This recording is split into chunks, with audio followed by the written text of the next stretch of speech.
சந்தையில போன வரி குதிரைய எங்க சந்தையில இப்படிப்பட்ட ஹாப்பியான ரித்தன்யாவுக்கு இப்படி ஒரு நிலைமையா ஏற்படணும். போன மாற நான் பிச்செடுத்து தார ரத்தமானி முத்தமானி. இந்த வீடியோ பலரையும் கண் கலங்க வச்சிருக்கு. கண்ணே காட்டு தீயுந்தான் பத்திடிச்சு. அவங்களோட முகத்துல 1000 கனவுகள் இருக்கு, அவ்வளவு சந்தோஷம் இருக்கு. குரண்டி பூவு கூட்டுக்குள்ள ஒரு சுத்து தேர நானும் தேடையில. ரித்தன்யா ரொம்ப சந்தோஷமா தன்னுடைய என்கேஜ்மெண்ட்க்கு ரெடி ஆயிருக்காங்க. ஸோ அவங்களோட மேக்கப் ஆர்டிஸ்ட் தான் இந்த வீடியோவை ஷேர் பண்ணியிருக்காங்க.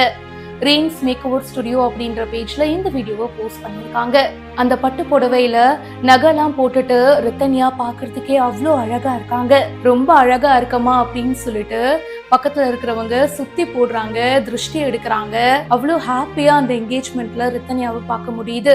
கல்யாணம் ஆக போது, வாழ்க்கை மாற போது, ஒரு புது ஃபேமிலியை ஸ்டார்ட் பண்ண போறோம்னு பல கனவுகளோட ரித்தன்யாவும் அவங்களுடைய இந்த வாழ்க்கையை ஆரம்பிச்சிருப்பாங்க. ஆனா அவங்களுக்கு இப்படி ஒரு நிலைமை ஏன் வரணும்னு பல பேரு வருத்தத்தோட கமெண்ட் பண்ணிட்டு இருக்காங்க. இந்த என்கேஜ்மெண்ட் வீடியோ இப்ப சமூக வலைத்தளங்கள்ல வைரலா போயிட்டு இருக்கு. அப்படி இருக்கும்போது கணவர் கவின்குமாருடைய ஜாமீன் இப்போ மறுக்கப்பட்டிருக்கு. இந்த வீடியோ பத்தின உங்களுடைய கருத்துக்களை கமெண்ட் செக்ஷன்ல சொல்லுங்க. இப்பவே பிஹைண்ட் லுக்ஸ்க்கு ஃபாலோ பண்ணுங்க.